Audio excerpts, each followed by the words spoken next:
What a gorgeous day here at Bliss Family Forest.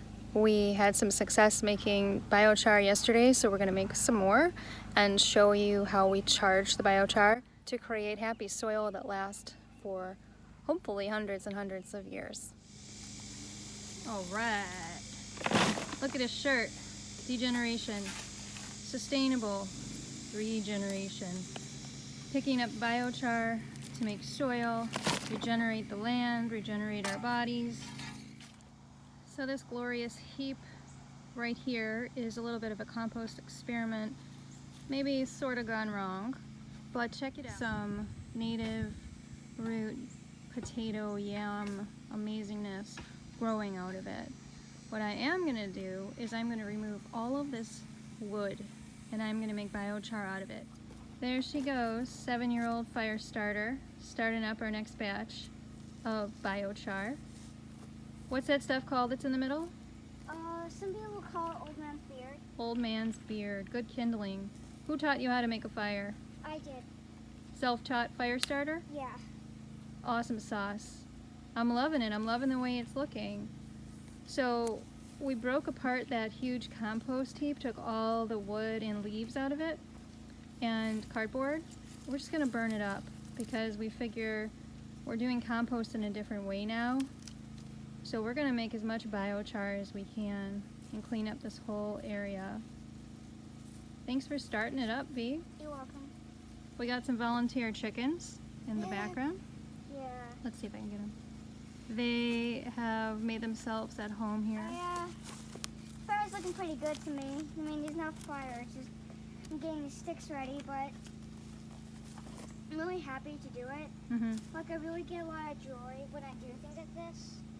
So I'm feeling really good right now. And if any of you who may be watching, like, I need to say, if you're wondering, like, how to start a fire, like, if you don't know how to start a fire, never done it before, like, there's always someone else that did it for you.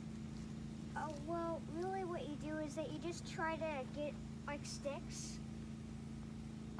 like dry sticks. They can't be wet.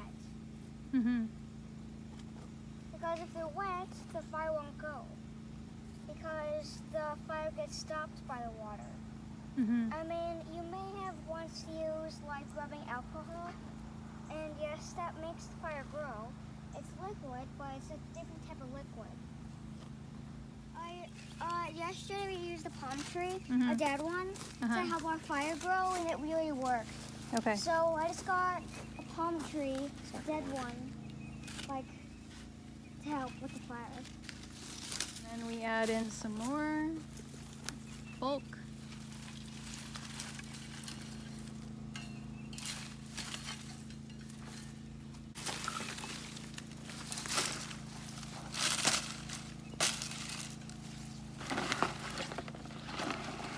Yep, that's all it takes. Teamwork makes the dream work. That's right.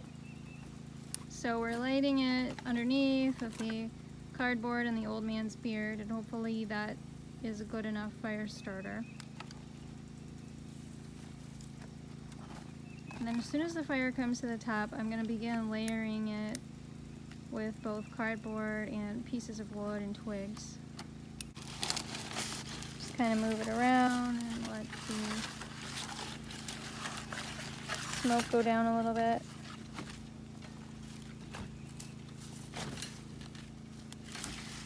Step on it a little bit. Do some fire tricks. There you go. The fire has plenty of oxygen underneath it to help it keep going, and what we're doing is we're kind of just trying to choke off some of that oxygen up on top and distribute the fire in a way that it doesn't completely burn each log or each piece of biomaterial. We don't want it to turn to ash. Right. We just want it to turn into black stuff like this. Right. You might think, well, that's ash. So now that it's going, That's not ash. we're going to keep on piling on top of it.